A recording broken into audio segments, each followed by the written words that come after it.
ओम ज्ञानतिमिरान्धस्य ज्ञानाञ्जनशलाकाय चक्षुरुन्मिलितं येन तस्मै श्रीगुरवे नमः। श्रीचैतन्यमनोभीष्टं स्थापितं येन भूतले स्वयं रूपा कदा मह्यं ददाति स्वपदान्तिकं। वन्देऽहं श्रीगुरो श्रीयुतापदकमलं श्रीगुरून् वैष्णवांश श्रीरूपां साग्रजातां सहगना ललिता श्रीविशाखान्वितांश। हे कृष्ण करुणा सिंधु दीनबंधु जगत्पते गोपेश गोपिका कांत राधा कांता नमोस्तुते। तप्त कांचना गौरांगी राधे वृंदावनेश्वरी वृषभानुसुते देवी प्रणमामि हरिप्रिये। नमो विष्णुपदाय कृष्णपृष्ठाय भूतले श्रीमते भक्तिवेदांत स्वामिनिति नामिने। नमस्ते सारस्वती देवी गौरवाणी प्रचारिणे निर्विशेष शून्यवादी पाश्चात्य देशतारिणे। वाञ्छाकल्पतरुभ्यश्च कृपा सिन्धुभ्यैव च पतितानां पावनेभ्यो वैष्णवेभ्यो नमो नमः। जय श्री कृष्ण चैतन्य प्रभु नित्यानंद श्री अद्वैत गदाधर श्रीवासादि गौर भक्तवृंद। हरे कृष्णा कृष्णा कृष्णा हरे हरे, हरे राम राम राम हरे हरे। हरे कृष्णा हरे कृष्ण అండి, అందరికి స్వాగతం. నిన్న మనము ఈ యొక్క శ్రవణ కీర్తనల ద్వారా ఏ విధంగా మన యొక్క భౌతికమైన క్లేశాల నుంచి బయటపడవచ్చు అని చెప్పేసి నిన్నటి శ్లోకంలో 23వ శ్లోకంలో చెప్పుకున్నాం. ఈ 11వ అధ్యాయంలో ఎప్పుడైతే మనం శ్రవణ కీర్తనలు చేస్తామో అప్పుడు ఏమైపోతుంది, భగవంతుని యొక్క ఏవైతే లీలలు కానీ ఏవైతే ఉన్నాయో ఆయన లీలలు వినడంతో ఏమైపోతాము, మనము ఆ భౌతికమైన క్లేశాల నుంచి దూరంగా వెళ్ళిపోయేసి భగవంతునికి దగ్గరయ్యే అవకాశం కూడా కలిగిపోతుంది అనమాట ఇక్కడ. సో కాబట్టి ఈ యొక్క మనకు వచ్చే కష్టాలన్నీ కూడా ఏంటంటే భౌతికమైన స్థానంలో చూస్తేనేమో మనకి ఆ ఇబ్బందులుగా కనబడతాయి ఇక్కడ. కానీ జ్ఞానం తీసుకున్నాక ఏమైపోతుంది, మనకి ఆధ్యాత్మికంగా ఒక అడుగు ముందుకు వేసేసుకుని ఏం చేస్తాం, మనము ఆధ్యాత్మిక స్థితిలో చూస్తాం ఆ దుఃఖాలని. భగవంతుడు నాకు ఎంతో ఇవ్వవలసింది కష్టము, కానీ భగవంతుడు కొద్దిపాటి కష్టాన్ని నా జీవితంలో పంపించాలని చెప్పేసి ఆలోచించి ఏం చేస్తారు భక్తులు, ఆ భౌతికమైన కష్టాల నుంచి బయటపడే విధంగా కూడా ప్రయత్నిస్తారు అన్నమాట ఇక్కడ. ఇది నిన్న 23వ శ్లోకంలో ఏ విధంగా మన క్లేశాల నుంచి బయటపడాలి, ఇక్కడ మనము ఈ లౌకికమైన బాధల నుంచి బయట ఏ విధంగా పడాలంటే శ్రవణము కీర్తనం ద్వారా మాత్రమే. ఎప్పుడైతే మనం ఆనందం పొందగలుగుతామో అప్పుడు ఈ పురోభివృద్ధి సాధిస్తామన్నమాట. ఈ భౌతికమైన ఈ కష్టాల నుంచి బయటపడిపోయేసి ఆధ్యాత్మిక స్థితిలో మనము చూసే అవకాశం కూడా కలిగిపోతుంది ఇక్కడ. ఓకే, అది నిన్న యొక్క 23వ శ్లోకంలో మనం చెప్పుకున్నాం ఇక్కడ. ఇప్పుడు 24వ శ్లోకంలో ఏం చెప్తున్నారంటే మనకి ఇప్పుడు ఫస్ట్ చెప్పుకున్నాము ఈ అధ్యాయంలో సాధువు లక్షణాల గురించి చెప్పుకున్నాము ఇక్కడ. ఆ సాధువు అందరినీ ఏ విధంగా చూస్తాడు అనే విషయం గురించి మనం చెప్పుకున్నాం ఇక్కడ మనకి. అంతేకాదు ఆ సాధువు భౌతికమైన ప్రపంచంలో ఉంటూ కూడా ఎప్పుడు కూడా తన జీవితం అంతా కూడా మామూలు ఈ యొక్క సమాజంలో ఉన్న జనాల కోసమే తన జీవితాన్ని పణంగా పెడతాడు ఇక్కడ. ఆ ఎప్పుడైతే లక్షణాలు మనలో పెంపొందుతాయో ఏమైపోతాం, మనము ఈ భౌతికమైన క్లేశాల నుంచి దూరంగా వెళ్ళిపోతాం అన్నమాట ఇక్కడ. ఇప్పుడైతే మనకి భౌతికమైన క్లేశాలు ఎప్పుడైతే వెళ్ళిపోతాయో అంటే అనర్థాల నుంచి ఎప్పుడైతే మనం బయటపడిపోతామో, ఆధ్యాత్మికంగా ఎప్పుడైతే నిలబడతామో తర్వాత ఇప్పుడు ఏం చెప్తున్నారు ఇక్కడ మనకి, ఈ యొక్క భక్తియుక్త సేవ వలన మనం చేసే యొక్క ప్రత్యక్ష ఫలితం ఏమిటనే దాని గురించి ఇప్పుడు మనకి ఏం చేస్తున్నాడు భగవంతుడు ఈ యొక్క 24వ శ్లోకంలో మనకి వివరిస్తున్నాడు అనమాట ఇక్కడ మనకి. శ్లోకం ఏంటంటే, తయేతే సాధవ సాధ్వి సర్వసంగా వివర్జిత సంగశ్వేశ్వదతే ప్రార్థ్య సంగదోష హరాహితే. ఓ జనని, ఓ సాధ్వి, ఇవన్నీ సమస్త ఆసక్తుల నుండి విడిపడిన వారి శుద్ధ భక్తుల లక్షణములు. అటువంటి శుద్ధాత్మల సాంగత్యంచే నీవు తప్పక శుద్ధాత్మల సాంగత్యమునే నీవు తప్పక కోరవలను. ఏలైనా భౌతికాసక్తి యొక్క దుష్ట ప్రభావాలను అది నశింపచేయగలదు. సో ఈ యొక్క భౌతికమైన సమస్త ఆసక్తులను ఎప్పుడైతే మనం విడిచిపెడతామో అప్పుడు శుద్ధ భక్తుల యొక్క లక్షణాలు మనలో పెంపొందుతాయంటే ఇక్కడ మనకి. అందువల్ల మనం కోరుకోవాల్సింది ఏంటంటే శుద్ధ భక్తుల సాంగత్యం తప్పిస్తే మనకి ఇంకా ఏమీ అవసరం లేదు అని చెప్పి మనం భావించాలి ఇక్కడ మనం. అది మెయిన్ ఇంపార్టెంట్ ఇక్కడ మనకి.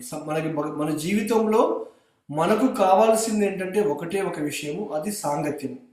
మనకి చనిపోయేంత వరకు కూడా మనకు కావాల్సింది ఏంటి ఇక్కడ, ఈ భక్తుల సాంగత్యమే మనకు కావాల్సింది ఇక్కడ. భక్తుల సాంగత్యం లేకపోతే మనం భక్తి చేసే అవకాశం అనేది ఎక్కువగా ఉండదు ఇక్కడ. ఎందుకంటే మనము సాంగత్యంలో లేమనుకోండి, భక్తుల యొక్క సాంగత్యంలోకి లేకపోతే ఏం చేస్తాము, భౌతిక వ్యక్తుల యొక్క సాంగత్యంలోకి వెళ్ళిపోతాం ఇక్కడ. అది ఏ విధంగా కూడా మనకు భక్తి ఉపయోగపడదు. కాబట్టి మనం కోరుకోవాల్సింది ఏంటి ఇక్కడ, ఈ యొక్క సాంగత్యంలోనే ఎప్పుడూ ఉండాలి ఇక్కడ. అన్ని ఆసక్తి నుంచి బయటపడిన వాళ్ళ శుద్ధ భక్తుల సాంగత్యంలో ఉండాలి అని చెప్పి కోరుకోవాలి ఇక్కడ మనం. అలాంటి సాంగత్యాన్ని ఎప్పుడైతే మనం కోరుకుంటామో ఏమైపోతుందంట, ఈ భౌతికమైన ఆసక్తి ఏదైతే ఉంటుందో దానివల్ల వచ్చే దుష్టమైన ప్రభావాలు ఏవైతే ఉంటాయో అది నశింపజేస్తుంది అనమాట ఇక్కడ. కాబట్టి భౌతికాసక్తి ఏదైతే ఉంటుందో మనకి అది చాలా మనకి దానివల్ల ఎన్నో ఇబ్బందులు కలుగుతున్నాయి. ఇప్పుడు భౌతికాసక్తి వల్ల, భౌతికమైన ఇంద్రియ తృప్తి వల్ల ఏమైపోతుంది, మన కర్మలు పెంచుకుంటూ వెళ్ళిపోతాం తప్పిస్తే తగ్గవన్నమాట ఇక్కడ. ఆ విధంగా భక్తిలోకి వస్తే ఏమైపోతుంది, అన్ని రకాల ఆ ప్రభావాలు ఏవైతే ఉంటాయో మన మీద లేకుండా ఉంటాయన్నమాట. అది భక్తి జీవితం యొక్క గొప్పతనం ఇక్కడ. మనం భక్తిలో మనం మొదలుపెట్టిన దగ్గర నుంచి మనకి ఇప్పుడు ఎలాంటి కర్మ కూడా రావట్లేదు ఇక్కడ. భగవంతునికి సమర్పించేసి అన్ని చేస్తున్నాం కాబట్టి మన కర్మ అంతా కూడా భగవంతుడు తీసేసుకొని మనకి కర్మ లేని జీవితాన్ని మనకి ప్రసాదించడం కూడా జరిగిపోయింది ఇక్కడ మనకి. కాబట్టి ఇది భక్తియుత సేవ యొక్క గొప్పతనం ఇక్కడ మనకి. అందువల్ల ఇక్కడ ముఖ్యంగా ఏం చెప్తున్నారంటే, భౌతిక ఆసక్తి కనుక మనం విడుదల కోరుకుందాం అనుకోండి, అప్పుడు ఏం చేయాలి, సాధు సాంగత్యాన్ని, సమస్త భౌతిక ఆసక్తి నుండి ఈ యొక్క భక్తుల సాంగత్యాన్ని తప్పక మనము పెంచుకోవాలి అని చెప్పేసి ఇక్కడ చెప్తున్నారు ఇక్కడ మనకి. కాబట్టి పదే పదే ప్రభుపాద వారు ఎప్పుడు చెప్పినా ఏం చెప్పేవారంటే, మన జీవితంలో ఎవరున్నా లేకపోయినా కానీ భక్తుల సాంగత్యం అనేది తప్పనిసరిగా ఉండాలని చెప్పేసి అన్నారు ఇక్కడ మనకి. అంతేకాదు భక్తి జీవితంలో మనకు మిత్రులు కూడా ఉండాలి ఇక్కడ మనకి. ఇప్పుడు ఈ యొక్క జూమ్ కాల్లో జాయిన్ అవుతున్నాం ఆన్లైన్లో, ఇదొక్కటే సరిపోదు ఇక్కడ మనకి. పర్సనల్గా కూడా మనకంటూ కొంతమంది భక్తులు మిత్రులు కూడా మనకు ఉండాలి ఇక్కడ. ఎందుకంటే ప్రతి ఒక్క విషయాన్ని కూడా మనము ఈ యొక్క సత్సంగంలో చర్చించుకోలేకపోవచ్చు ఇక్కడ. అదే భక్తులు మనకు ఉన్నారనుకోండి, మనం వాళ్ళ దగ్గరికి వెళ్ళేసి మనకు వచ్చిన ఇబ్బందులు కానీ లేకపోతే ఏమన్నా ఆటంకాలు కానీ ఏమన్నా ఉన్నాయనుకోండి, వాళ్ళతో చర్చించుకోవచ్చు అనమాట ఇక్కడ. కాబట్టి భక్తుల సాంగత్యం అనేది తప్పనిసరిగా మనకు అవసరం అని చెప్పేసి ఇక్కడ ఈ కపిల భగవానుడు దేవావతికి ఇక్కడ చెప్తున్నాడు అనమాట ఇక్కడ. అందుకనే ఏం చెప్పారు, నిర్మాణ మోహ జిత సంగ దోష ఆధ్యాత్మ నిత్య వినివృత్త కామ ద్వంద్వైర్విముక్త సుఖ దుఃఖ సంజయ్ గత్యంత్య మూఢ సుఖమవ్యయం తత్ అని భగవద్గీతలో ఒక శ్లోకంలో చెప్పారు ఇక్కడ. ఏమని చెప్పారంటే, ఈ యొక్క భౌతిక సంపత్తి వల్ల కలిగే గర్వము నుండి పూర్తిగా ఎవరైతే విడిపోతారో, నిర్మాణ మోహ జిత సంగ దోష అంటే ఇక్కడ మనకి మోహము నుంచి, నిర్మమ అనే యొక్క మోహం నుంచి బయటపడిపోవాలి. జిత సంగ దోష అంటే ఇక్కడ అసత్ సాంగత్యం ఏదైతే ఉంటుందో దాని నుంచి బయటపడిపోవాలి ఇక్కడ మనకి. ఇవి ఈ లక్షణాలు ఇక్కడ చెప్పిన వాళ్ళు ఈ శ్లోకంలో ఏంటి ఇక్కడ మనకి, నిర్మాణ మోహ జిత సంగ దోష ఆధ్యాత్మ నిత్య వినివృత్త కామ అంటే మనం చేసే కర్మలన్నీ కూడా ఎక్కడ చేస్తున్నాం, మనము ఆధ్యాత్మికంగానే చేసుకుంటూ వెళ్ళిపోతున్నాం అన్నమాట ఇక్కడ. కాబట్టి ఈ శ్లోకంలో అలాంటి భక్తుల గురించి మాత్రమే వివరిస్తున్నారని చెప్పేసి కూడా మనం తెలుసుకోవాలి ఇక్కడ మనకి. కాబట్టి ఇక్కడ ఈ సమాజంలో వ్యక్తులు ఎవరైనా సరే ధనవంతులు కావచ్చు, ఇక్కడ గౌరవనీయులు కావచ్చు ఇక్కడ మనకి. కానీ భగవంతుని యొక్క రాజ్యానికి కనుక పోవాలి అనుకుంటే, భగవంతుని యొక్క లోకానికి కనుక మనం పోవాలి అనుకుంటే ఏం చేయాలి, ఆ భౌతిక సంపత్తి వలన కలిగే గర్వం ఏదైతే ఉంటుందో దాన్ని విడిచిపెట్టాలి ఇక్కడ మనం. గర్వంతో ఎవరు కూడా ఆధ్యాత్మిక లోకంలోకి వెళ్ళలేరు ఇక్కడ. మనము ముక్తి పొంది వెళ్ళిపోవాలి, జన్మ మృత్యు చక్రం నుంచి తప్పించుకోవాలంటే మనకున్న భౌతిక సంపత్తి అనే గర్వంని పక్కన పెట్టేసేయాలి ఇక్కడ మనకి. ఆ గర్వాన్ని పక్కన పెట్టలేనే మనము ఆ భగవంతుని యొక్క లోకానికి వెళ్ళే అవకాశం కలిగిపోతుంది ఇక్కడ మనకి. ఎందుకు, ఈ భౌతిక ప్రపంచంలో వచ్చే ఆ యొక్క గర్వం ఏదైతే ఉంటుందో అది మిథ్యా ప్రతిష్ట అనమాట ఇక్కడ. అంటే ఇక్కడ నేనే గొప్ప అని చెప్పేసి భావించిన వాళ్ళు ఎవరైతే ఉంటున్నారో కొంతకాలం అయిపోయిన తర్వాత వాళ్ళు ఎవ్వరికీ కనపడకుండా వెళ్ళిపోతారు ఇక్కడ. కాబట్టి మనకున్న ఈ యొక్క పేరు కానీ ప్రతిష్ట కానీ మనతో పాటు ఎక్కువ దూరం రావని చెప్పేసి అర్థం చేసుకోవాలి ముఖ్యంగా. కాబట్టి మనకున్న ఏవైతే భౌతికమైన విషయాలు ఏవైతే ఉన్నాయో దాన్ని చూసి మనం గర్వపడకూడదు. ముఖ్యంగా అది ఇంపార్టెంట్ ఇక్కడ మనకి. మనలో ఆ గర్వం మొదలైందనుకోండి, భక్తి మన దగ్గరికి రాదు ఎప్పుడైనా సరే ఇక్కడ. మనం ఎంతైనా సరే దానం చేయొచ్చు, లేకపోతే ఎంతో హుండీలో వేసుకోవచ్చు, లేకపోతే మంచి మంచి బంగ్లాలో జీవించవచ్చు, ఇక్కడ ఎంతో ఎంతో ఉండొచ్చు మనకి. కార్లు ఉండొచ్చు, బంగారం ఉండొచ్చు, ఇంకా ఇంకా ఏమైనా ఉండొచ్చు ఇక్కడ. ఏది ఉన్నా కానీ అది భౌతికమైన స్థానంలోనే ఉంటుంది ఇక్కడ. ఎందుకు? మనతో పాటు ఏది కూడా రాదు కాబట్టి ఇక్కడ. అందువల్ల మనం దేని గురించి గర్వపడాలి ఇక్కడ మనకి? ఒక విధంగా గర్వం కంటే కూడా భక్తిలో మనం పురోగతి సాధించలేకపోతున్నామనే ఆ బాధ మనలో ఉండాలి ఇక్కడ. అది ఇంపార్టెంట్ ఇక్కడ మనకి. ఆ గర్వం ద్వారా ఏమీ రాదు ఇక్కడ మనకి. కానీ ఈ భక్తిలో నేను పురోగతి సాధించలేకపోతున్నానే, ఇంకా ఏ విధంగా చేయాలి ఇక్కడ? ఈ హరినామాన్ని ఇంకా శుద్ధంగా ఏ విధంగా ఉచ్చరించాలి ఇక్కడ ప్రతిరోజు కూడా నేను ఇంకా ఏ విధంగా నేను దీన్ని ఇంప్రూవ్ చేసుకోవాలి ఇక్కడ? నేను సరిగ్గా జపం చేయలేకపోతున్నాను ఇక్కడ. నాలో ఎలాంటి తప్పిదాలు ఏమి ఉన్నాయి ఇక్కడ? నేను ఎందుకు చేయలేకపోతున్నాను అనే వాటి విషయం గురించి మనం ఎక్కువ ఆలోచించాలి ఇక్కడ మనం. కాబట్టి భౌతికమైన విషయాల గురించి మనం పట్టించుకోవాల్సిన అవసరం లేదు ఇక్కడ. భక్తిలో పురోగతి సాధించలేకపోతే అది మనకి ఏమీ లేనట్టే. మన సంపత్తి అంతా భక్తి మాత్రమే. మనకి ఎంత సంపాదించుకున్నా కానీ భక్తిలో సంపాదించుకునేదే మన అన్నిటికంటే ఉన్నతమైన సంపద. భౌతికంగా ఎంత సంపాదించినా కానీ అది మనం ఎంజాయ్ చేయలేము ఇక్కడ. ఈవెన్ ఇప్పుడు మనం ఎంత సంపాదించినా కానీ మనం ఎంతకాలం ఎంజాయ్ చేస్తాం చెప్పండి? ఇప్పుడు ఎన్ని కోటాను కోట్లైనా ఉండవచ్చు ఇక్కడ, కానీ ఆ కోటాను కోట్లను కూడా ఆనందంగా మనం ఎంజాయ్ చేయలేము ఇక్కడ. ఇది ఎవరి కోసం చేస్తున్నాం? మనం చేసేదంతా కూడా నెక్స్ట్ వచ్చే నా పిల్లల కోసము, వాళ్ళ మనవాళ్ళ కోసము, ఇంకో ఎవరి కోసము, వీళ్ళ కోసం చేసుకుంటూ పోతున్నారు తప్పిస్తే జస్ట్ నాకు 60 సంవత్సరాలు లేకపోతే 65 సంవత్సరాలు వచ్చాయి, ఇంకా ఎంతకాలం ఈ జీవితాన్ని కొనసాగిస్తాను ఇక్కడ? నేను దీన్ని ఇక్కడ బ్రేక్ వేసేసి నేను ఆధ్యాత్మికంగా నా జీవితాన్ని అభివృద్ధి చెందుకోవాలి అని ఆ ఆలోచన మనలో రావాలి ఇక్కడ. అది మన నిజమైన భక్తిలో కోరుకునేది ముఖ్యంగా అదనమాట ఇక్కడ. కాబట్టి భౌతిక సంపత్తి గురించి మనం ఏ రోజు కూడా గర్వపడకూడదు. అది జస్ట్ మిథ్యా ప్రతిష్ట మాత్రమే ఇక్కడ, ఎక్కువసేపు ఉండదు ఇక్కడ మనకి. ఈ యొక్క మోహము అనే పదం అనేది చాలా ఇంపార్టెంట్ అనమాట ఇక్కడ మనకి. ఎందుకంటే ఒక గొప్ప ధనవంతుడు లేకపోతే మహాదరిద్రుడు ఇక్కడ. అంటే ధనవంతుడికి డబ్బులు ఎక్కువగా ఉంటాయి, మహాదరిద్రుడికి డబ్బులు ఉండవు అనమాట ఇక్కడ. వీళ్ళందరికీ ఏంటంటే ఈ భౌతిక జగమందలి యొక్క వాళ్ళున్న భావన ఏదైతే ఉంటుందో అది మిథ్య అనమాట ఇక్కడ. డబ్బులున్నవాడు డబ్బులు ఉన్నాయని చెప్పేసి గర్వపడుతున్నాడు ఇక్కడ, లేనివాడు లేదని చెప్పేసి బాధపడుతున్నాడు ఇక్కడ. కానీ అంతకంటే ఇంకా మించింది ఏమి కావాలా అనేది వాడికి అర్థం కాలేదన్నమాట ఇక్కడ. ఎందుకు? ఈ దేహమే మిథ్య కాబట్టి ఇది తాత్కాలికంగా ఉన్నది ఇక్కడ మనకి. ఎంత చేసుకున్నా కానీ మనం దేనికోసం చేస్తున్నాము? ఈ దేహాన్ని ఏ విధంగా సుఖపెట్టాలా అని మాత్రమే ప్రయత్నిస్తున్నారు ఇక్కడ అందరూ కూడా. ఎంత సంపాదించినా ఏమి చేసినా కానీ ఈ యొక్క భవబంధం నుంచి ముక్తి పొందిన వాళ్ళు ఎవరైతే ఉంటున్నారో వాళ్ళు ఏం చేస్తారు? ఈ త్రిగుణాల ప్రభావం నుంచి ఏ విధంగా బయటపడాలా అని చెప్పేసి ప్రయత్నిస్తారు అనమాట ఇక్కడ.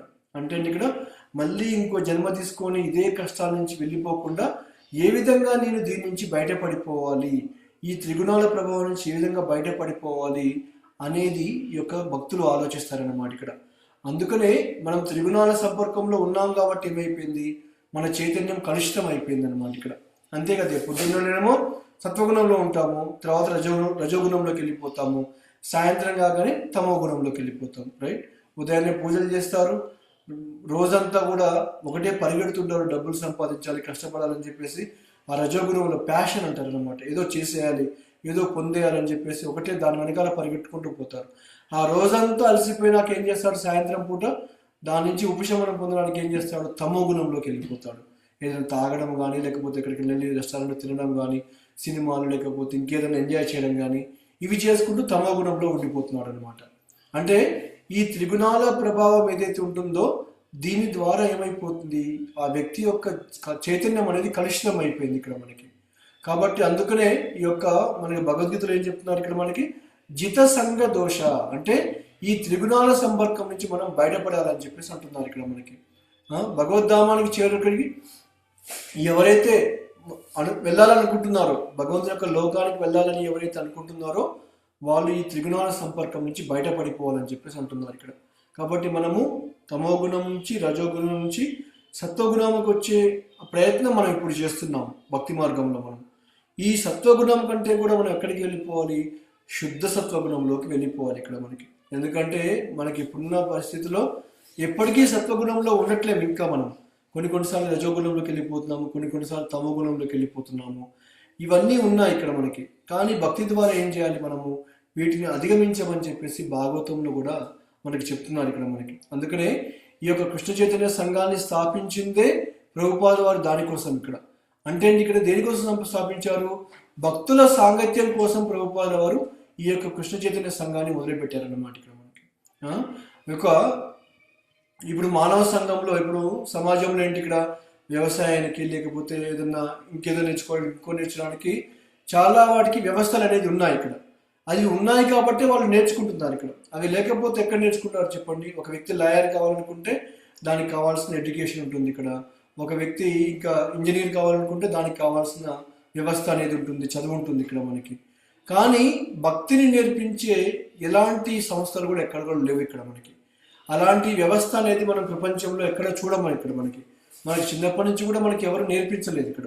ఎంతసేపు ఉన్నా కానీ చదువుకోరా, చదువుకొని పెద్దవాడి గొప్పవాడి డబ్బులు సంపాదించుకో, ఎంజాయ్ చేసుకో, అంతే తప్పిస్తే లేదు దీనికంటే ఒక ప్రత్యామ్నాయం ఉంది, నీకు భక్తి జీవితం అనేది ఒకటి ఉంది అని చెప్పేసి మనకి ఎవరు కూడా ఆ వ్యవస్థ అనేది ఎక్కడ లేకుండా పోయిందన్నమాట ఇక్కడ మనకి. కాబట్టి మనకి అలాంటి వాళ్ళ కోసం ఏం చేశారు ప్రభుపాద వారు? ఈ కృష్ణ చైతన్య ఉద్యమాన్ని మొదలుపెట్టారనమాట ఇక్కడ. మీరు మీ గురించి తెలుసుకోవాలనుకుంటే మీరు ఏం చేస్తారు? ఈ కృష్ణ చైతన్యంలో మీరు జాయిన్ అయిపోయింది ఇక్కడ. ఇక్కడ భగవంతుని గురించిన శ్రవణ కీర్తనలు చేయండి ఇక్కడ మీరు. అప్పుడు భక్తుల సాంగత్యాన్ని ఎప్పుడైతే మీరు కోరుకుంటారో అప్పుడు మీరు ముక్తి పొందే స్థితికి వెళ్ళిపోతారని చెప్పేసి కూడా ఇక్కడ చెప్పడం జరిగిందనమాట ఇక్కడ. కాబట్టి మనం ఏమైపోవాలి? భౌతిక సాంగత్యం నుంచి మనం బయటపడడానికి ప్రయత్నించాలి ఇక్కడ. ప్రయత్నించాలంటే ఏం కావాలి? మనకి అనాసక్తి పెంచుకోవాలి ఇక్కడ భౌతికమైన విషయాల పట్ల. అట్ ద సేమ్ టైం అనాసక్తి ఒక్కటి పెంచుకుంటే సరిపోదు ఇక్కడ. దానికి తోడుగా ఏం చేయాలి? భగవంతుడి పైన ఆసక్తి పెంచుకోవాలి ఇక్కడ. రెండు ఇంపార్టెంట్ ఇక్కడ మనకి. ఒక దానిపైన అనాసక్తి పెంచుకుంటూ పోయామనుకోండి, ఆసక్తి లేదనుకోండి, చివరికి ఏమైపోతాం? అది పిచ్చి వాళ్ళు అయిపోతారు అన్నమాట ఇక్కడ. కొంతమందికి వైరాగ్యం తీసేసుకుంటారు ఇక్కడ వాళ్ళు.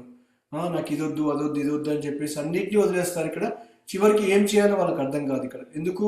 వాళ్ళకి ఒక దేని మీద ఆసక్తి లేకుండా పోతుంది కాబట్టి వాళ్ళ జీవితాన్ని సీరియస్గా తీసుకోరు అన్నమాట ఇక్కడ. అందుకనే మనము కూడా భౌతికమైన విషయాల పట్ల అనాసక్తి పెంచుకుంటున్నామంటే అర్థం ఏంటి ఇక్కడ? భక్తి జీవితంలో మనం ఆసక్తిని పెంచుకుంటూ వెళ్ళిపోవాలి ఇక్కడ మనకి. ఓకే, కాబట్టి మనం భౌతిక సాంగత్యం నుంచి విడిపోయాము కాబట్టి ఏమైపోయాము? ఈ భౌతిక అస్తిత్వంలో వచ్చే బాధలు ఏవైతే ఉంటాయో దాని ద్వారా ప్రభావం కావట్లేము ఇక్కడ మనకి. అది ఎలా అంటే ఇప్పుడు ఎగ్జాంపుల్ ఏంటంటే ప్రభుపాద వారు ఒక మంచి ఎగ్జాంపుల్ కూడా ఇక్కడ ఇవ్వడం జరిగింది ఈ యొక్క శ్లోకంలో. ఏంటంటే మనం పిల్లి చూస్తుంటాం. పిల్లి ఏం చేస్తుంది ఇక్కడ? వాటి యొక్క పిల్లల్ని తన యొక్క నోట్లో ఖర్చుకొని ఏం చేస్తుంది? వేరే దగ్గర తీసుకొని పోయి ఇల్లు మార్చుకుంటూ వెళ్ళిపోతుంది ఇక్కడ మనకి. కానీ అదే ఎలుకని చంపేటప్పుడు ఏం చేస్తుంది? అది కూడా తన నోటితోనే పట్టుకుంటుంది ఇక్కడ. పిల్లి తన పిల్లల్ని నోటితోనే పట్టుకుంటుంది, ఎలుకను కూడా నోటితోనే పట్టుకుంటుంది ఇక్కడ మనకి. అయినా సరే ఈ రెండు పరిస్థితులు అనేది భిన్నంగా ఉన్నాయి ఇక్కడ మనకి. ఇక్కడ పిల్లలు ఏం చేస్తున్నాయి? ఆ తల్లి నోట్లో ఉన్నప్పటికీ కూడా ఏమనుకుంటున్నాయి? ఇక్కడ వాళ్ళకి ఆనందంగా ఉంది ఇక్కడ. మా అమ్మ మాకు ఏమి చేయదని చెప్పేసి ఒక భరోసాతోటి, ఒక భయం లేకుండా ఒక అభయంతో స్వేచ్ఛగా వెళ్ళిపోతున్నాయి ఇక్కడ. అదే ఈ ఎలుక ఉందనుకోండి, ఇప్పుడు ఎలుక ఏం చేస్తుంది ఇక్కడ? ఆ పిల్లి నోట్లో ఉంటే ఆ మృత్యు బాధని అనుభవిస్తుంది అనమాట ఇక్కడ మనకి. అర్థమైందా? ఇది చాలా సింపుల్గా అర్థం చేసుకునే మనకి ఉపమానం ఇక్కడ మనకి. అదేవిధంగా మనము కూడా ఏంటంటే ఇప్పుడు భగవంతునికి భక్తి చేసుకుంటూ వెళ్ళిపోయామనుకోండి, భక్తితో సేవలో మనం ఉన్నామనుకోండి, మనం కూడా ఆ పిల్లి నోట్లో ఉన్న పిల్లలు లాంటి వాళ్ళం ఇక్కడ. అంటే ఇక్కడ మనకి మనం కూడా భౌతిక క్లేశాలు అనేది అనుభవించామన్నమాట ఇక్కడ మనకి. కానీ కృష్ణ చైతన్యంలో లేని వాళ్ళు ఏం చేస్తున్నారు? ఇక్కడ ఎలుకలాగా వాళ్ళు ఎప్పుడు కూడా క్లేశాలతోనే వాళ్ళు అనుభవించుకుంటూ ముందుకెళ్ళిపోతారు అన్నమాట ఇక్కడ. కాబట్టి ఈ విధంగా మనకి భగవంతుని యొక్క సాంగత్యంలోకి వచ్చేస్తే మనకి ఎలాంటి ఇబ్బంది కూడా లేదు ఈ ప్రపంచంలో. అన్నిటి నుంచి కూడా మనకి భయం లేకుండా పోతుంది. ఈ క్లేశాలు బాధలు వచ్చినా కానీ మనం తట్టుకునే అవకాశం అనేది కలుగుతుంది ఇక్కడ. వేరే వాళ్ళకి భగవంతుడు లేడు కాబట్టి, భగవంతుడి యొక్క లీలల గురించి తెలియదు కాబట్టి ఏం చేస్తున్నారు? వాళ్ళు చాలా చాలా బాధపడిపోతున్నారు అన్నమాట ఇక్కడ మనకి. కాబట్టి అందువల్ల ఇక్కడ ఏం చెప్తున్నారు? ఇక్కడ మనకి ఇలాంటి సాంగత్యం ద్వారా, భక్తుల యొక్క సాంగత్యం ద్వారా మనం ఏం చేయాలి? మన ఆధ్యాత్మిక జీవితాన్ని ఇంకా ఇంకా పురోగతి సాధించుకుంటూ వెళ్ళిపోవాలి ఇక్కడ మనకి. మనం చాలా అదృష్టవంతులం చెప్పాలంటే ఇక్కడ. ఎందుకంటే ఆ సాంగత్యాన్ని ఈ విధంగా తెలుసుకునే అవకాశం కల్పించారు ఇక్కడ మనకి. లేకపోతే ఇప్పుడు సాంగత్యమే లేదనుకోండి, ఇప్పుడు మనం ఏదైతే భక్తి చేస్తున్నామో అది సరిగ్గా చేస్తున్నామా లేదా అనేది మనకి ఎలా తెలుస్తుంది? అది ఎక్కడ కూడా తెలుసుకోలేకపోతున్నాం ఇక్కడ మనకి. ఎందుకంటే అది భక్తి అనే అవగాహన అనేది మనకు తెలియదు ఇక్కడ. ఇది చేసేది కరెక్టా కాదా అని చెప్పి మనకు తెలియదు ఇక్కడ. అదే ఇప్పుడు సాంగత్యంలోకి వచ్చామనుకోండి, ఇక్కడ మాట్లాడుకుంటున్నాము, ఏం చేయాలి ఏం చేయకూడదు అని చెప్పేసి చెప్తున్నాం ఇక్కడ. దాని ప్రకారం భక్తి చేసుకుంటూ వెళ్ళిపోతున్నాం కాబట్టి మనం ఆధ్యాత్మికంగా పురోగతి సాధించే అవకాశం కూడా కలిగిపోతుంది ఇక్కడ.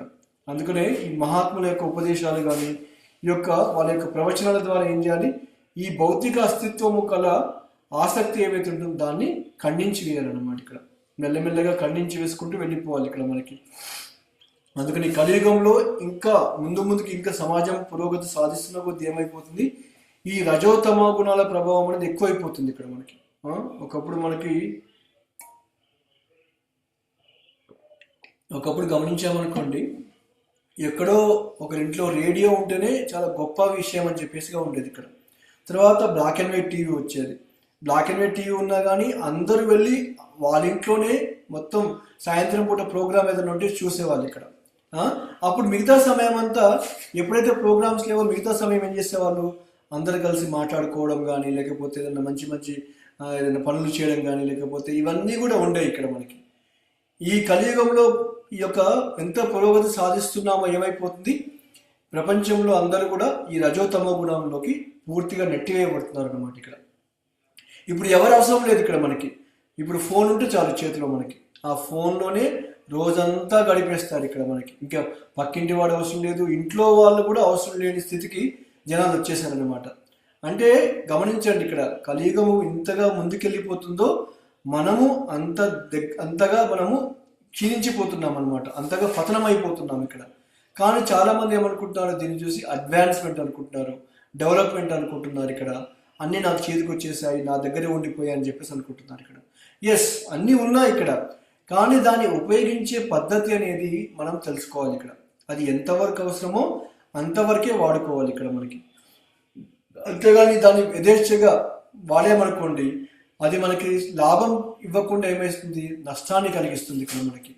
కాబట్టి అందువల్లనే కలియుగంలో ఎంతగా పురోగతి సాధించుకుంటూ వెళ్ళిపోతుందో ఈ ప్రపంచం అంతా కూడా అంతా దిగజారిపోతుంది ఇక్కడ. మనము భక్తులమైన మనకి భక్తి మార్గంలోకి వచ్చాం కాబట్టి మనం అర్థం చేసుకోవాలి ఇక్కడ.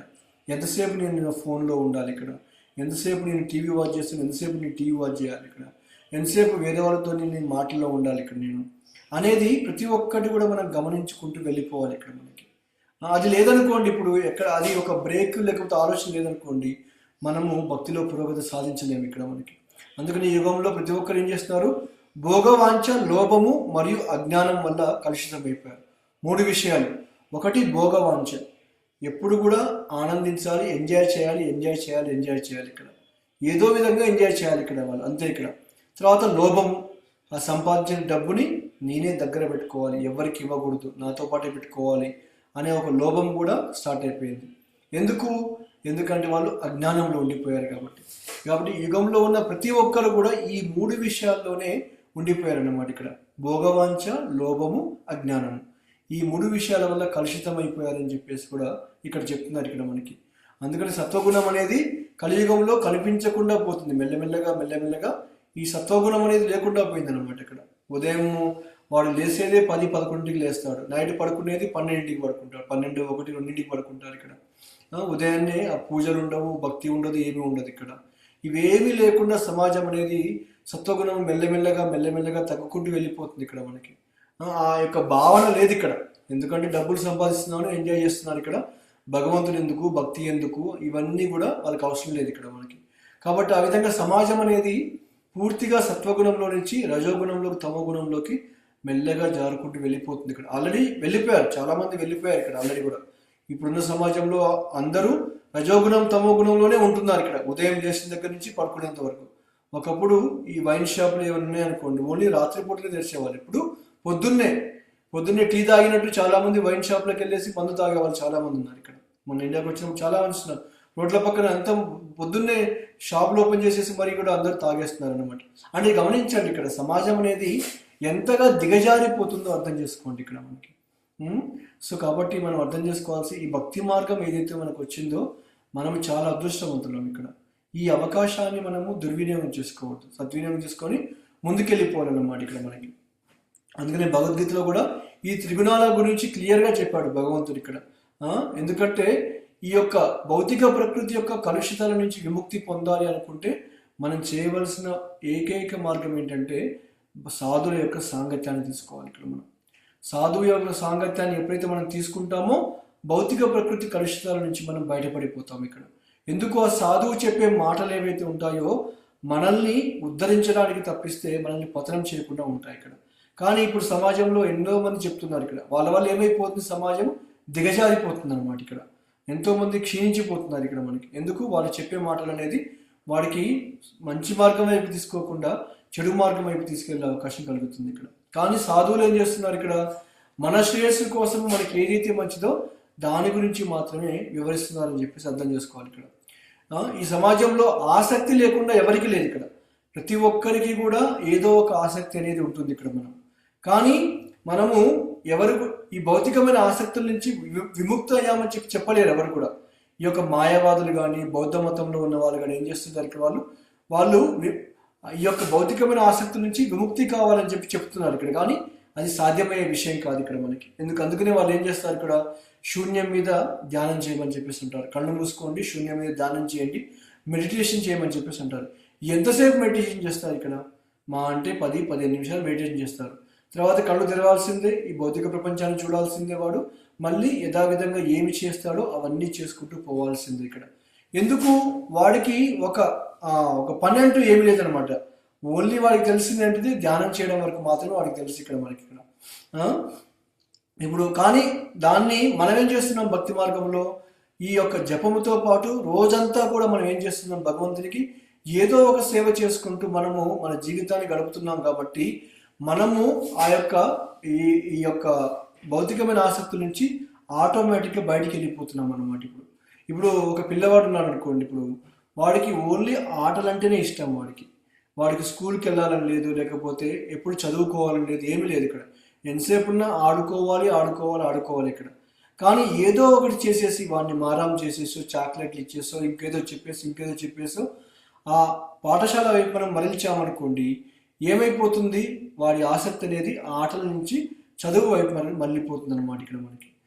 కాబట్టి మనం ఒక ఆసక్తిని విడిచిపెట్టాలంటే ఏం చేయాలి, ఇంకొక ఆసక్తిని వైపు మన యొక్క జీవితాన్ని మరల్చాలన్నమాట ఇక్కడ.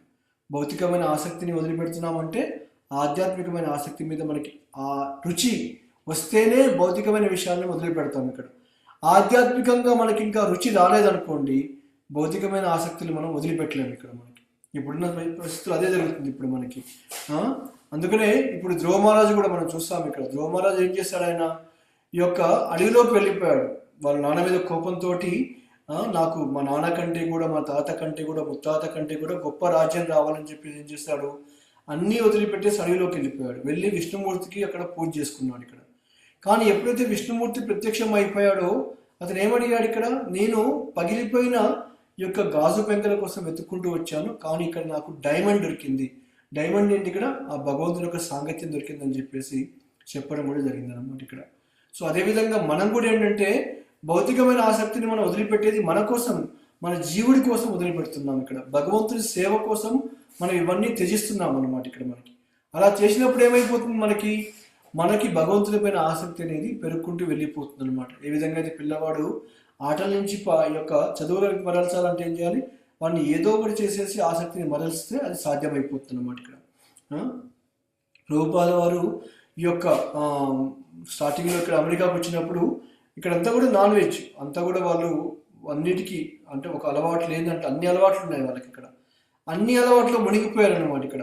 అప్పుడు వాళ్ళు మరి మేము ఎలా ఆపేయాలి, ఈ మాంసాహారాన్ని ఏ విధంగా ఆపేయాలి, దీన్ని మేము చిన్నప్పటి నుంచి తినుకుంటూ వస్తున్నాం కదా, దీన్ని ఎలా మానుకోవాలని చెప్పేసి అడిగినప్పుడు ప్రభుపాద వారు ఏం చేస్తారు, వాళ్ళ కోసం అని చెప్పేసి ప్రత్యక్షంగా ప్రభుపాదుల వారే కచోరీలు, రసగుల్లాలు, గులాబ్ జాములు ఇవన్నీ తయారు చేసి వాళ్ళకి ఇచ్చారనమాట ఇక్కడ.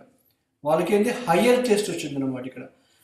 వాళ్ళకున్న ఈ యొక్క మాంసాహారం తినమనే నీచమైన స్థితి ఏమైతే ఉంటుందో అక్కడి నుంచి వాళ్ళకి ప్రభుపాద వారు ఇవన్నీ రుచి చూపిస్తారు. ఏమైపోయింది, వాటి మీద రుచి పెరిగేసి మిగతావన్నీ కూడా వదిలిపెట్టడం జరిగిపోయింది అనమాట ఇక్కడ. అర్థమైందా? సో ఈ విధంగా వైరాగ్యం అనేది సాధ్యపడుతుంది ఇక్కడ మనకి. వైరాగ్యం అనేది మనకి ఒక దాన్ని వదిలిపెట్టేసి నాకు ఇంకా మిగతా ఏమీ అవసరం లేదని చెప్పిస్తున్నాం అనుకోండి, దానివల్ల వైరాగ్యం రాదు ఇక్కడ మనకి. ఒక దాన్ని వదిలిపెట్టేసి అంతకంటే ఉన్నతమైన దాన్ని ఒక దాన్ని తీసుకోవాలి ఇక్కడ మనకి. అందుకనే ప్రభుపాద శిష్యులందరూ కూడా భక్తులుగా మారిపోయారు ఇక్కడ మనకి ఇక్కడ. మనము ఎవరిని కూడా బలవంతంగా పెట్టి భక్తి చేపించకూడదు ఇక్కడ. భక్తిలో ఇంకొక విషయం ఉంటుంది ఇక్కడ. కొంతమంది భక్తి బలవంతంగా చేపిస్తారు ఇక్కడ. అది ఎంతసేపు ఉంటుంది ఇక్కడ? ఎక్కువ రోజులు ఉండదు ఇక్కడ. వాడు ఎప్పుడైతే ఫ్రీడమ్ వచ్చేస్తుందో, వాడు స్వేచ్ఛగా తిరుగుతుంటాడు, వాడు ఏం చేస్తాడు, అన్నిటినీ మర్చిపోయేసి వాడు మళ్ళీ యథావిధిగా చేసేదాన్ని చేస్తుంటాడు ఇక్కడ మనకి. ఒక ఒక ఒక పిల్లవాడికి ఒక ఆసక్తి ఉందనుకోండి, దాన్ని మర్చిపోవాలంటే ఏం చేయాలి? దాని విషయంలో ఇంకొక ఆసక్తి వాడికి చూపెట్టాలి ఇక్కడ మనకి. అప్పుడే వాడికి ఆసక్తి అనేది వేరే దాని మీద కలుగుతుంది ఇక్కడ మనకి. అదేవిధంగా మన చైతన్యం కూడా ఇప్పుడు ఏమైపోయింది? భౌతికమైన విషయాల పట్ల కలుషితం అయిపోయింది అనమాట ఇక్కడ. అందుకనే మనం ఏం చేస్తున్నాము? మన చైతన్యాన్ని కృష్ణ చైతన్యంలో ఉపయోగిస్తున్నాం. కాబట్టి కృష్ణ చైతన్యం అంటే ఏంటి ఇక్కడ? మన ఆలోచన చైతన్యం అంతా, చేసే పని అంతా కూడా కృష్ణుని పైన ఉండడమే కృష్ణ చైతన్యం ఇక్కడ మనకి. అందువల్ల భౌతికమైన చైతన్యాన్ని వదిలిపెట్టేసి ఆధ్యాత్మికమైన కృష్ణ చైతన్యాన్ని పొందాం కాబట్టి మనలో ఈ యొక్క కృష్ణ చైతన్యం అనేది ఆటోమేటిక్గా రావడం జరిగిపోయింది. ఆ ప్రేమ, భక్తి అనేది మనలో ఉంది అంటే కారణం ఏంటి? ఇక్కడ మనకి భగవంతుని మీద అనేది భక్తి అనేది పెరుగుకుంటూ వెళ్ళిపోతుంది అనమాట. ఇక్కడ మన కృష్ణ చైతన్యం అనేది అందరిలోనూ ఉంది ఇక్కడ మనకి, లేదని కాదు ఇక్కడ. కాకపోతే ఏమైంది? అది కప్పబడిపోయింది అనమాట ఇక్కడ మనకి. భౌతికమైన ఆసక్తుల చేత ఏమైపోయింది? కప్పబడిపోయింది. ఇప్పుడు ఒకప్పుడు భక్తిలోకి రాకముందుకు మనము అలానే ఉన్నాం ఇక్కడ ఒకప్పుడు, రైట్? మనకి భక్తి కృష్ణ చైతన్యం మనలో ఆల్రెడీ ఉంది ఇక్కడ మనకి. కాకపోతే ఏమైపోయింది? ఇప్పుడు ఇంతమందికి మీకు ఒక ఉపమానం కూడా చెప్పాను ఇక్కడ. ఏమిటా ఉపమానం? ఇప్పుడు మనకి యొక్క నిప్పు అనేది పొగతోని కప్పబడిపోయినప్పుడు ఏమైపోతుంది? ఆ యొక్క మనం అది ఓన్లీ పొగ మాత్రమే బయటకు వచ్చేస్తుంది, ఆ నిప్పు కనపడకుండా. కానీ అదే నిప్పుని మనము ఒక విసనకర్రతో విసిరామనుకోండి, కాసేపు నాకు ఏమైపోతుంది? ఆ పొగ కాస్త పోయేసి ఆ అగ్ని అనేది బయటికి రావడం జరిగిపోతుంది ఇక్కడ.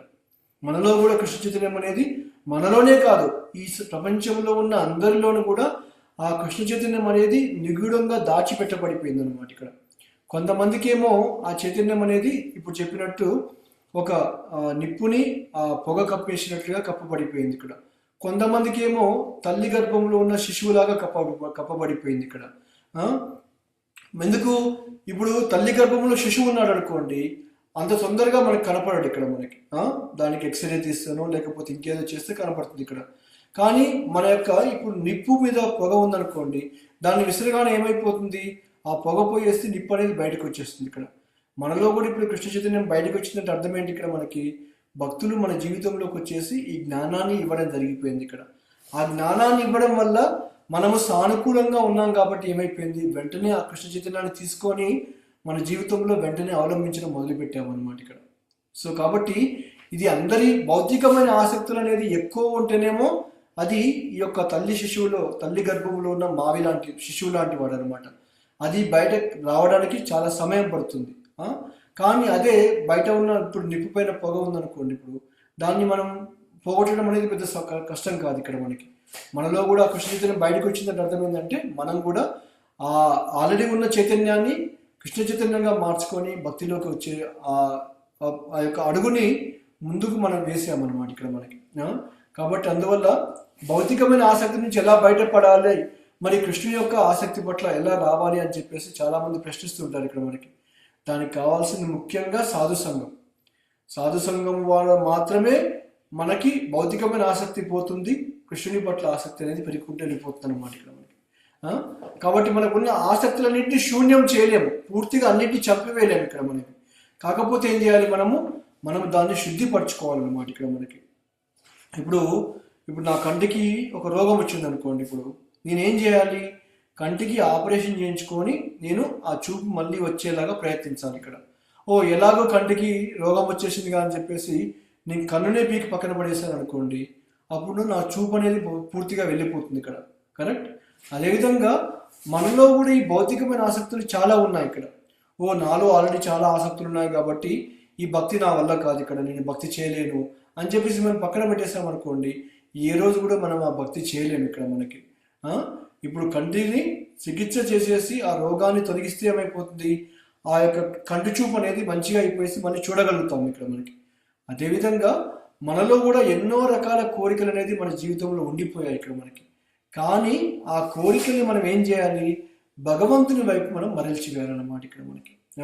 ఇప్పుడు మనకు ఒకరికి డబ్బు సంపాదించే విషయంలో చాలా ఆసక్తి ఉందనుకోండి, ఇప్పుడు డబ్బులు సంపాదించొద్దు అని చెప్పేసి అనట్లేదు ఇక్కడ. ఓకే, మీరు ఇష్టం వచ్చినట్టు డబ్బులు సంపాదించుకోండి, కోటాను కోట్లు సంపాదించండి మీ ఇక్కడ. కానీ భగవంతుడు ఏం చెప్పాడు ఇక్కడ, మీరు సంపాదించిన దాన్ని నాకు సమర్పించమని చెప్పేసి అంటున్నాడు ఇక్కడ. యత్ కరోషి యదస్నాసి యజ్జీవోసి దదాసి యత్ తపస్యసి కౌంతేయ తత్సత్ కర్మ మదర్పణం అని చెప్పేసి అన్నారు ఇక్కడ. అంటే ఇక్కడ మనకి నువ్వు ఏదైతే చేస్తున్నావో, ఏ పని అయితే చేస్తున్నావో, ఎక్కడైతే డబ్బులు సంపాదిస్తున్నావో, ఎక్కడైతే పని చేసుకుంటూ వెళ్ళిపోతున్నావో, అదేవిధంగా ఏదైతే తింటున్నావో, యత్కరోషి యదస్నాసి, ఏదైతే తింటున్నామో, ఏదైతే ఆహుతిగా ఇస్తున్నావో హోమంలో, ఏ పని అనేది నువ్వు చేస్తున్నావో అవన్నీ కూడా ఏం చేయమంటున్నాడు భగవంతుడు, నాకు సమర్పించి చేయమని చెప్పి మాత్రమే చెప్తున్నాడు ఇక్కడ మనకి. ఓకే, నువ్వు యజ్ఞం చేసినా కానీ, డబ్బులు సంపాదించినా కానీ, నువ్వు తిండి ఆహారం తింటున్నా కానీ, లేకపోతే వేరే వాళ్ళకి దానము చేసినా కానీ, తపస్సు చేసినా కానీ, నువ్వు ఏమన్నా చేసుకో, చేసే ప్రతి ఒక్క పనిని నాకు సమర్పించి కనుక చేసినట్లయితే ఏమైపోతుందని చెప్పేసి అన్నాడు భగవంతుడు, నీకు ఫలితం లభిస్తుంది, నీకు ఆ యొక్క దాని నుంచి ప్రయోజనం కలుగుతుందని చెప్పేసి అన్నారు ఇక్కడ. కాబట్టి ఎక్కడ కూడా భగవద్గీతలో కూడా ఎక్కడ కూడా ఆచార్యులు ఎవరు కూడా నువ్వు ఉద్యోగాలు మానేసేసాయి, లేకపోతే గృహస్థాశ్రమం నుంచి బయటికి రా, వచ్చేసి భక్తి చేసుకోమని చెప్పి ఎక్కడ ఎవరు చెప్పారు మనకి. మనం ఉన్న చైతన్య మహాప్రభు అదే చెప్పారు ఇక్కడ. చైతన్య మహాప్రభు ఈ యొక్క కూర్మ బ్రాహ్మణుని ఇంటికి వచ్చారు. సౌత్ ఇండియాలో కూర్మ బ్రాహ్మణుని ఇంటికి వచ్చినప్పుడు ఆ కూర్మ బ్రాహ్మణుడు చైతన్య మహాప్రభుని బాగా సేవించుకున్నాడు ఇక్కడ. సేవించుకొని చైతన్య మహాప్రభు వెళ్ళిపోతుంటే ఆయన ఏం చెప్పాడంటే, ఆల్రెడీ గృహస్థుడు ఆయన, వెళ్ళేటప్పుడు ఏం చెప్పాడు ఇక్కడ, నేను కూడా మీతో పాటు వచ్చేస్తాను, మీతో పాటు ప్రచారంలో పాల్గొంటానని చెప్పేసి చెప్పడం జరిగింది ఇక్కడ. దానికి చైతన్య మహాప్రభు ఏమన్నారంటే, లేదు లేదు, ఇక్కడ నువ్వు ఎక్కడైతే ఉన్నావో అక్కడే భక్తి చేసుకోమని చెప్పేసి అన్నారు. యారే దేకో తారే కహో కృష్ణ ఉపదేశం అని చెప్పేసి అన్నారు ఇక్కడ మనకి. అంటే ఇక్కడ యారే దేకో తారే కహో, నువ్వు ఎక్కడైతే చూస్తావో, ఎక్కడైతే ఉంటావో అక్కడ కృష్ణ ఉపదేశాన్ని చెప్పమని చెప్పేసి అన్నారు అన్నమాట ఇక్కడ. ఇది గృహస్థులకి చాలా ఇంపార్టెంట్ ఇక్కడ మనకి. మనం ఏమీ వదిలిపెట్టేసి ఏదో చేసేసి తపస్సులు చేసేసి యజ్ఞాలు హోమాలు చేయాలని చెప్పేసి మనం ఏం చేయాల్సిన అవసరం లేదు ఇక్కడ. ఏ జీవితంలో అయితే ఉంటున్నామో ఆ జీవితాన్ని కొనసాగించుకుంటూ మనం ఏం చేయాలి, భక్తిలో ముందుకు వెళ్ళిపోవాలి. వీలుంటే 10 మందికి చెప్పడం ఇక్కడ, లేకపోతే మనకున్న కొద్దిపాటి ఆ యొక్క డబ్బులతోటి మనకి పుస్తకాలు తీసుకొచ్చుకొని కొనుక్కొని 10 మందికి వితరణ చేయడం ఇక్కడ. మన డబ్బులకు చేయొచ్చు, మనకి డబ్బులు ఎక్కువ ఉన్నాయనుకోండి, జస్ట్ ఊరికినే వితరణ చేయడం ఇక్కడ. ఎందుకంటే వాళ్ళ పుస్తకము, భగవద్గీత పుస్తకము ద్వారా వాళ్ళు మారుతారేమో, వాళ్ళు కాకపోతే ఇంకెవరైనా మారిపోవచ్చు ఇక్కడ. కాబట్టి మనకున్న ప్రతి ఒక్క దాన్ని కూడా ఏం చేయాలి, భగవంతుని సేవలో వినియోగించాలని చెప్పేసి ఇక్కడ క్లియర్గా చెప్తున్నారు ఇక్కడ.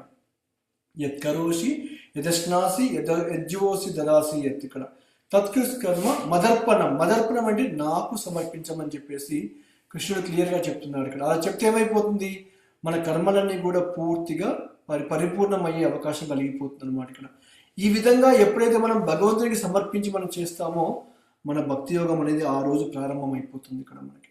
ఓకే, మనము వ్యాపారం చేసి డబ్బులు సంపాదించేస్తే దాన్ని కృష్ణ భక్తి సేవ కోసం ఉపయోగించాలి ఇక్కడ మనకి. ఇప్పుడు అర్జునుడు ఉన్నాడు ఇక్కడ.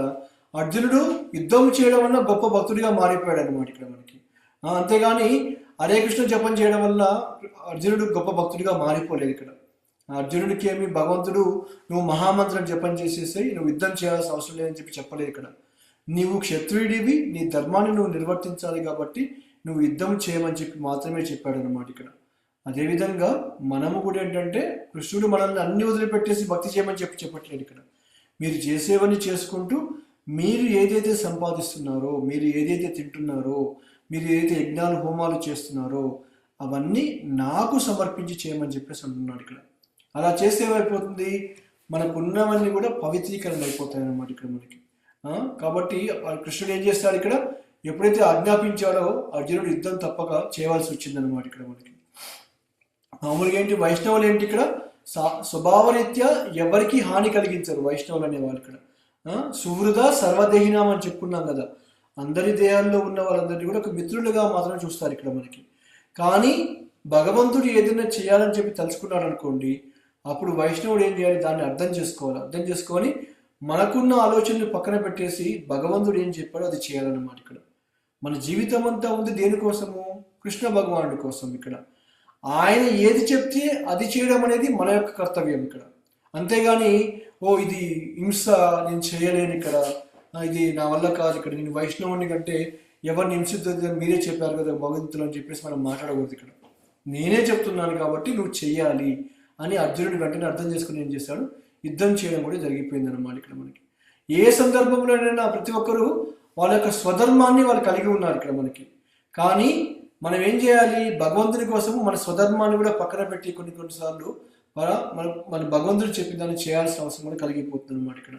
అందుకని భాగవతంలో ఏం చెప్పారు ఇక్కడ, అత పుంబి ద్విజశ్రేష్ఠ వర్ణాశ్రమ విభాగశ స్వానుతి సస్య ధర్మస్య సంసిద్ధి హరితోషణం. అంటే ఇక్కడ మనకి ఏది చేసినా కానీ హరితోషణం అంటే ఏంటి, ఇక్కడ హరికి ప్రయోజనం కలిగించే విధంగా మనం చేయాలని అర్థం అనమాట ఇక్కడ మనకి. ఓకే, భగవంతుని ముందు ఈ వర్ణాశ్రమ పద్ధతి ఏదైతే ఉంటుందో, ఈ యొక్క మన యొక్క నిర్దేశించబడిన కర్మలు ఏవైతే ఉంటున్నాయో వాటిని చేయడం ద్వారా ఏమైపోతాము, మన యొక్క వర్ణాశ్రమ ధర్మాన్ని మనము సంసిద్ధి చేయగలుగుతాము అన్నమాట ఇక్కడ మనకి. ఒకప్పుడు వర్ణాశ్రమ ధర్మం బాగా ఉండేది ఇక్కడ, కానీ ఏమైపోయింది, రాను రాను ఆ వర్ణాశ్రమ ధర్మం అనేది పూర్తిగా నశించిపోయింది అనమాట. ఇప్పుడు చాలా మంది సమాజంలో అసలు ఈ వర్ణాశ్రమం అంటే ఎవరికీ తెలియదు ఇక్కడ మనకి. అందుకనే ఒకప్పుడు బ్రాహ్మణులు అంటే బ్రాహ్మణుల యొక్క తత్వాన్ని చేసేవాళ్ళు ఇక్కడ. ఒక వైశ్యుడు అంటే వైశ్యుడు, శూద్రుడు అంటే శూద్రుడు, లేకపోతే క్షత్రియుడు అంటే క్షత్రియుడు చేసేవాళ్ళు ఇక్కడ.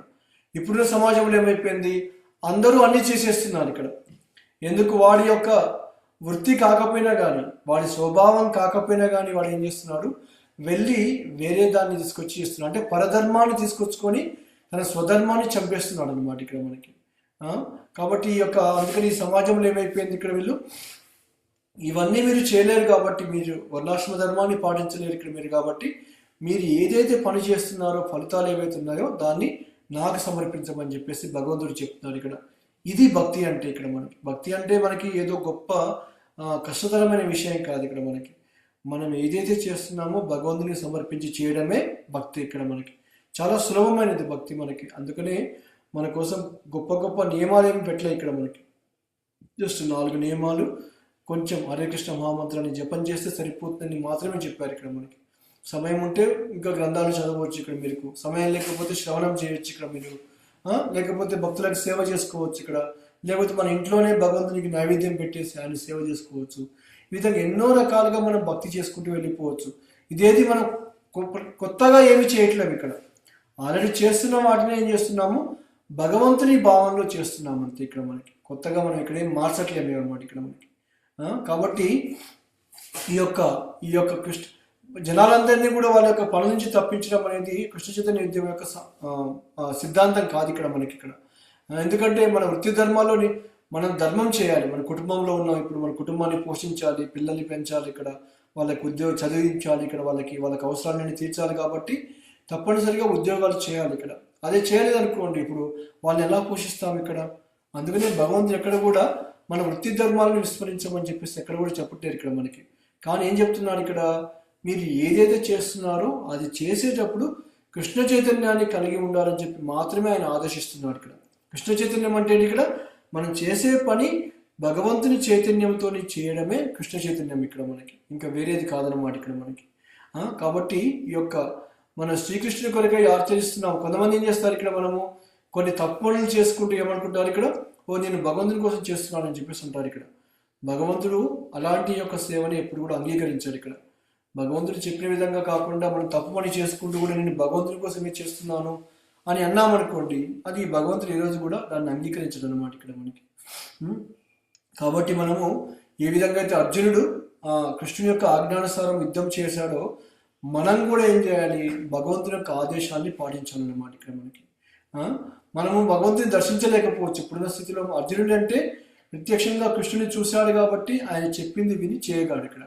మరి మనము భగవంతుని ఎలా దర్శిస్తాం ఇక్కడ, మనము ఆయన ఆదేశాలను ఏ విధంగా పాటించాలి అని ఒక ఆలోచన మనలో రావచ్చు ఇక్కడ మనకి. అందుకనే భగవంతుడు ఏం చేస్తాడు, మన కోసం ఆయన యొక్క ప్రతినిధుల్ని సాధువుల రూపంలో మన జీవితంలోకి పంపించాడు అనమాట ఇక్కడ. కాబట్టి భగవంతుడు చెప్పడం ఒకటి వేరు, భగవంతుని యొక్క ప్రతినిధి చెప్పడం వేరు అని మనం ఎప్పుడూ అనలేము ఇక్కడ మనకి. రెండు ఒకటే ఇక్కడ మనకి. ఇప్పుడు ప్రధానమంత్రి ఉంటే ఆయన కింద సెక్రటరీ ఉన్నాడు అనుకోండి, ప్రధానమంత్రి ఏదైతే చెప్పాడో ఆ సెక్రటరీ అదే చెప్తాడు అనమాట ఇక్కడ. అంతే తప్పిస్తే వాడు వక్రీకరించేసి ప్రధానమంత్రి చెప్పిన దాన్ని తప్పుగా చెప్పాడు ఇక్కడ మనకి. అదేవిధంగా భగవంతుని యొక్క ప్రతినిధి కూడా ఏం చేస్తాడు ఇక్కడ, భగవంతుడు ఏదైతే చెప్పాడో అదే చేయమని చెప్తాడు తప్పిస్తే తన సొంతంగా వ్యాఖ్యానం అనేది ఎప్పుడు చేయడు అనమాట ఇక్కడ మనకి. అందుకని మన కోసం ఏం చేశాడు భగవంతుడు, ఆయన యొక్క ప్రతినిధి అయిన సాధువుల్ని మన జీవితంలోకి పంపించాడు. పంపించేసి మనకి జ్ఞానాన్ని వాళ్ళ ద్వారా ఇప్పిస్తున్నాడు అనమాట. ఇక్కడ మనం చేయవలసింది ఏంటి? ఇక్కడ మనము ఆ భగవంతుని ఆజ్ఞల్ని పాటించడమే మన ధర్మం, అంతకు మించి ఇంకోటి లేదనమాట ఇక్కడ మనకి. అందుకనే ఇక్కడ భగవంతుని ఈ శ్లోకంలో ఏం చెప్తానంటే, నువ్వు తన తల్లి అయిన దేహవతికి చెప్తున్నాడు అనమాట, నువ్వు సాధు సాంగత్యాన్ని తీసుకో. ఈ సాధు సాంగత్యం ఎప్పుడైతే తీసుకుంటావో, జ్ఞానాన్ని ఎప్పుడైతే మనం వింటామో, అప్పుడు ఈ యొక్క కామము లేకపోతే ఈ యొక్క లోభం ఏదైతే ఉంటుందో, అజ్ఞానం ఏదైతే ఉంటుందో, దీని నుంచి బయటపడిపోగలుగుతాం. ఆ బయటపడిపోయేసి నువ్వు చేసే కర్మలు ఏవైతే ఉంటున్నాయో నాకు సమర్పించి చేసినట్లయితే అంతా కూడా నీకు భక్తిలో లాభమే తప్పిస్తే నష్టం లేదని చెప్పేసి అన్నారు ఇక్కడ. కాబట్టి ఆసక్తిని చంపకూడదు. మనకున్న ఆసక్తిని బలవంతంగా చంపామనుకోండి, అదేం చేస్తుంది? ఇంకా వేరే ఆసక్తిని తీసుకొస్తుంది ఇక్కడ. అలా కాకుండా మనకున్న భౌతికమైన ఆసక్తిని ఏం చేయాలి? భగవంతుని ఆసక్తి వైపు మనం మరల్చాలి. ఇక్కడ మన ఇంద్రియాలని మన సేవలో వినియోగించకుండా భగవంతుని సేవలో వినియోగించాలన్నమాట. అది మాత్రమే చేయాలి ఇక్కడ. అదంతా మనకి ఇప్పుడు ఈ విషయాలన్నీ తెలుసుకోవాలంటే ఏం చేయాలి? ఈ సాధు సంగత్యం అనేది చాలా ఇంపార్టెంట్ ఇక్కడ. ఈ యొక్క మనకి ఏదైతే మనం రోజు చర్చించుకుంటున్నామో, దీని ద్వారా భగవంతుడు ఏం చేస్తున్నాడు? మనకి ఎన్నో విషయాల్ని ఈ ప్రభుపాదుల ద్వారా మనకి చెప్తున్నారు అనమాట. మనం ఏం చేయాలి? ఈ జ్ఞానాన్ని అర్థం చేసుకొని సరైన పద్ధతిలో భక్తి చేసుకుంటూ వెళ్ళడమే మనం చేయవలసిన ముఖ్యమైన విషయం అనమాట ఇక్కడ. ఓకే, సో కాబట్టి ఈరోజు మొత్తం అధ్యాయం అంతా కూడా సారాంశము ఒక్క మాటలో చెప్పాలంటే ఇక్కడ మనం భక్తి చేసుకోవాలనుకుంటే సాధు సంగత్యాన్ని తప్పనిసరిగా తీసుకోవాలి ఇక్కడ. అంతేకాదు మనకున్న ఏవైతే వనరులు కానీ లేకపోతే డబ్బులు కానీ లేకపోతే ఏదైతే ఉన్నాయో మన ఇల్లు కూడా సత్సంగం కోసం ఉపయోగించుకోవచ్చు. ఇక్కడ మనం అన్నిటిని కూడా భగవంతుని సేవలో వినియోగించమని చెప్పేసి అంటున్నారు ఇక్కడ. మన ఆసక్తిని ఊరికినే పక్కన పెట్టడం కాదు, ఒక ఆసక్తిని వదిలిపెడుతున్నామంటే దానికి తగ్గట్టు ఇంకొక ఆసక్తిని మనం తీసుకోవాలి ఇక్కడ. భౌతికంగా మనం దూరంగా వెళ్ళిపోతున్నామంటే ఏం చేయాలి? ఆధ్యాత్మికంగా ముందుకెళ్ళడానికి మనం ప్రయత్నించాలన్నమాట ఇక్కడ. ఓకే, ఇది సాంగత్యం ద్వారా మాత్రమే సాధ్యమవుతుందని చెప్పేసి ఈ శ్లోకం ద్వారా మనకి కపిల భగవానుడు దేవావతికి చెప్తున్నాడు. అదేవిధంగా మనం కూడా దీని నుంచి అర్థం చేసుకోవాలి ఇక్కడ. ఓకే, నెక్స్ట్ సత్సంగంలో ఇదే శ్లోకాన్ని కొనసాగించుకుంటూ మనం ఇంకా ఏం చెప్తున్నారో తెలుసుకుందాం. ఓకేనా? హరే కృష్ణ.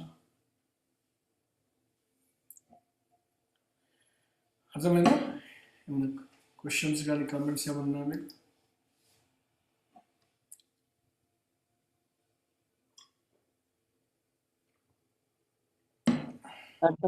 అర్థమైంది ప్రభుజీ. ఇవన్నీ కాన్సెప్ట్స్ 3rd చాప్టర్కి దగ్గరగా ఉన్నాయి ప్రభుజీ, కర్మయోగా దగ్గరగా. ఒకసారి రివిజన్ లాగా అయింది Prabhuji. Thank you Prabhuji. Hare Krishna. Hare Krishna.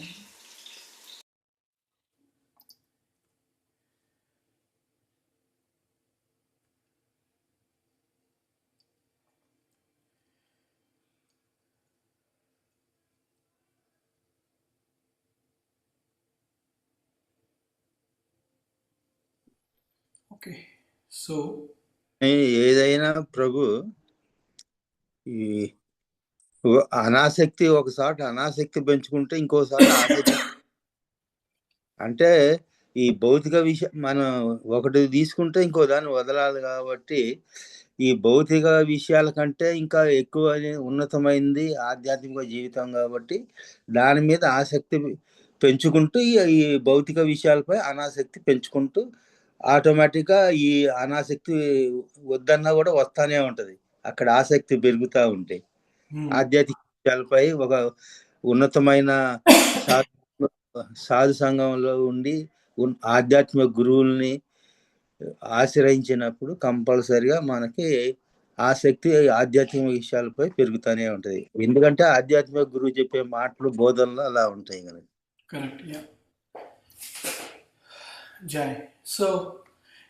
So అందరూ రథయాత్ర జరుగుతుంది ఇక్కడ అన్ని చోట్ల కూడా. వీలుంటే వెళ్ళి అటెండ్ కానీ తప్పనిసరిగా. మీరు వెళ్ళేటప్పుడు ఒకవేళ నైవేద్యం కూడా చేసుకొని తీసుకుని వెళ్ళండి. నైవేద్యం చేసుకోలేకపోతే ఏమన్నా డ్రై ఐటమ్స్ కూడా ఉంటాయి కదా చాలా కూడా, అవి కూడా తీసుకొని వెళ్ళిపోవచ్చు ఇక్కడ మీరు. సో ఏదో విధంగా వెళ్ళి జగన్నాథుని చూడడం ఇంపార్టెంట్. ఇక్కడ మనం ఎక్కడున్నా కానీ జగన్నాథుని మనల్ని చూస్తుంటాడు. ఆయన కళ్ళు అంత పెద్దగా ఉంటాయి అన్నమాట. సో కాబట్టి అందరూ కూడా రథయాత్రలో కంపల్సరీ పాల్గొనాలి. సంవత్సరంలో వచ్చేది ఒకటేసారి కాబట్టి తప్పనిసరిగా మనం వెళ్ళి జగన్నాథుని రథయాత్రలో పాల్గొని మనము ఈ అవకాశాన్ని సద్వినియోగం చేసుకోవాలి ఇక్కడ. ఓకే. వరంగల్లో 20వ తారీఖు ప్రభు. ఎస్ ప్రభు. యా, అన్ని చోట్ల కూడా ఈ వారంలోనే ఉన్నాయి. కరెక్ట్. గుంటూరులో 16వ తారీఖు జరిగింది. ఎస్, కొన్ని చోట్ల ఆల్రెడీ అయిపోయినాయి, కొన్ని చోట్ల ఇంకా ఉన్నాయి. ఈ వారంలో అయిపోతాయి మొత్తం అన్ని కూడా. ఈ రోజు మియాపూర్ లో ఉంది ప్రభు. మ్మ్. రంగోలి సేవలో ఉన్నాం మేమంతా. ఎస్ మాతాజీ. రేపు వెస్ట్ మోడపల్లి ప్రభు. ఓకే. హరే కృష్ణ. సరే అండి, మళ్ళీ హరే మనము మళ్ళీ సోమవారం రోజు, మీ సోమవారం రోజు మళ్ళీ కలుసుకుందాం. ఓకే. హరే కృష్ణ. హరే కృష్ణ హరే ప్రభు. కృష్ణ మండే హరే కృష్ణ కృష్ణ హరే కృష్ణ హరే కృష్ణ. హరే, హరే రామ్ రామ్ రామ్ హరే హరే. శిల ప్రభుపాద కీ జై, అనంత కోటి వైష్ణవ బృంద కీ జై. ఓం తత్సత్. హరే కృష్ణ. ఓం శ్రీకృష్ణ పరబ్రహ్మ శ్రీ శరణాల విందాలకు అర్పణమస్తు.